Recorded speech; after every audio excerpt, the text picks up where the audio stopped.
Hello guys, today I'm going to be showing off some Zed Zone. This came out on Steam's Early Access recently, and as someone who backed the Kickstarter and has had access to play it for several months now, I figured I might as well give people a bit of a guide and a review. Zed Zone, as described by the solo dev, is a mixture of Project Zomboid and Cataclysm Dark Days Ahead. I'd also add some Neo Scavenger in there personally, but what it means is that it's a survival crafting apocalyptic action game set in a procedurally generated open world.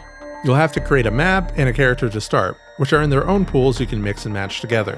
Map creation is fairly simple with few options, while the character creation reflects the games it's based on. You have attributes, skill points, and traits.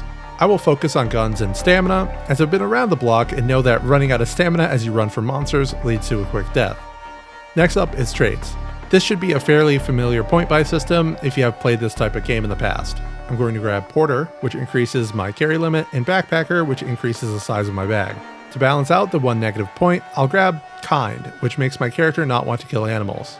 There's a bunch of different and interesting traits here, but I'll move on as I'm not sure how many of these currently do nothing. Hi there, Zomboid fanbase. I'm glad to see you here. Next, you get to pick your character's name and appearance. I recommend the thick coat for reasons soon to be obvious. Make sure to scroll all the way down and create the character. While this loads, I'll have to admit, I had to change the graphic settings for this game.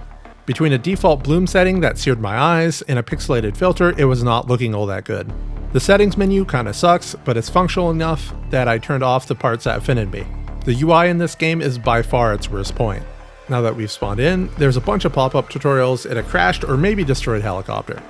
Between the pop-ups and the note on one of these dead guys, you'll have an immediate goal, which is to repair your CAS at the computer marked on the map, and maybe escape on a boat. Loot the dead soldiers around the helicopter. They are always part of the spawn and have some starting items on them. It appears that certain items have been added for the early access, and they, in my opinion, make the choice of what you bring with you pointless.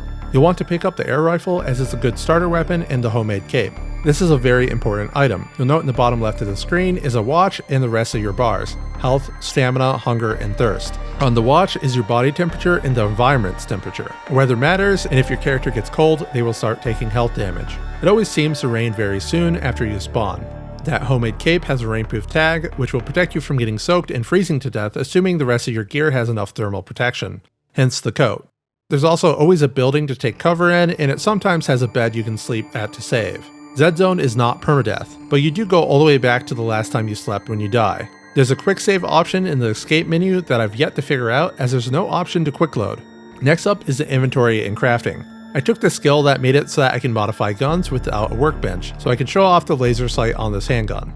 As for crafting, you'll have to manually move the items into the crafting window, select craft, and then click craft again. It's kinda annoying, but it works. The bandages I'm making take much longer than they should, which is a bug. It got fixed after this recording.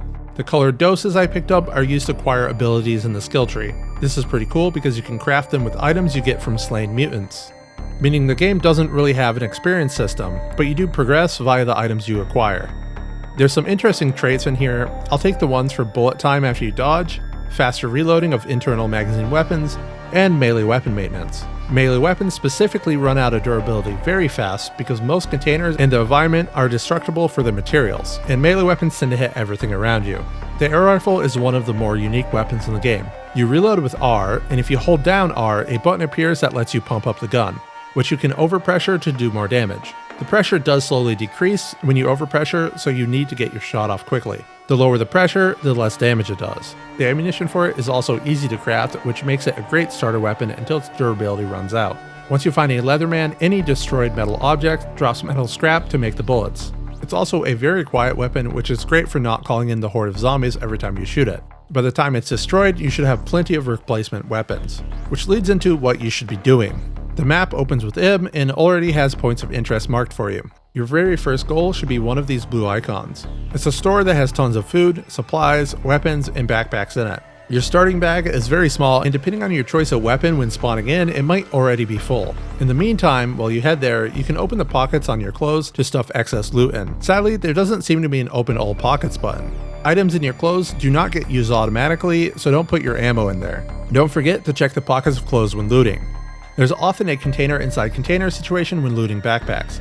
While it seems like the group defending the chopper failed spectacularly, the other team is dead all over the place. You'll be looting their ammo long into the future, and there's a surprising amount of loot in their pockets. Don't forget to destroy their clothes once you have layered up for cloth to make more bandages. Bandages have two uses. You can put them directly on your limbs in the menu to heal them faster, and you can consume them to regenerate your HP. You can also use cloth and plant fiber as directly applied bandages in a pinch. Once you've looted the store and acquired a huge bag like mine, you can head off, now properly prepared, to the computer, which I will not spoil.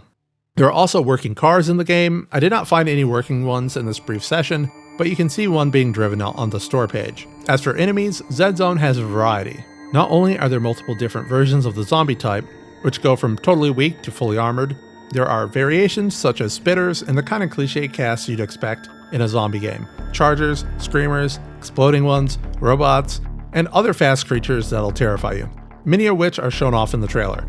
Time for the good and the bad of this release. It's cheap. At $12, you can kinda get away with murder when it comes to an early access game.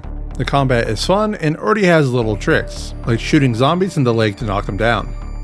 You can craft all the basic items you need, no getting stuck because you can't find that one thing. You get 3 layers of character customization, although the skill tree could eventually be maxed out. On the other hand, the UI is bad. For example, there is a sort button hidden under the text in my inventory.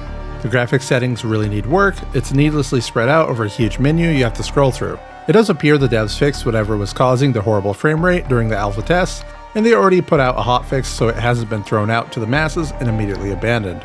I will say, for a game that relies on noise, the audio balance is completely out of whack when it comes to telling the player if the action they just did was loud or quiet. There are text-based warnings, but the actual sounds are pretty much all the same volume. You find out how loud something is based on the size of the swarm of zombies that assault the general area. The enemies are also loud when far away, which can be very confusing when trying to figure out where they are. Side note, the game does not pause when you're in your menus, but it does show enemies attacking your character within the inventory menu, which is a pretty funny way to find out just how loud breaking a door open is. Pro tip, jump in through a window. It's got an interesting crafting system based on durability and collecting or crafting specific items. Moddable weapons, a potentially dangerous weather system that is mostly harmless due to the inclusion of a rainproof item on the start, the beginnings of a customizable difficulty system, which may or may not grow into allowing the player fine control over their game, kinda like Project Zomboid's custom sandbox option, and an interesting cast of enemies. I think all of this needs to be baked in the oven for a little longer. Polish, pacing, and content is required. Right now, you could easily play for 10 to 20 hours, but it could take as little as 30 minutes to finish off all of the teching up you need for the crafting system. Then you're left with exploring and collecting items before you head off to the end goal that is the boat. I applaud a procedural survival game for adding an end goal, as most of them simply leave you hanging with infinite survival. On the other hand, there's not that much here to do right now. Depending on how this game grows in the future, you may see more content about it from me. There's currently tons of little bugs, many of which are hilarious, like these deer dragging their butts on the ground, or the sus robot sliding into my DMs. It was genuinely fun messing around in the game. Peace out.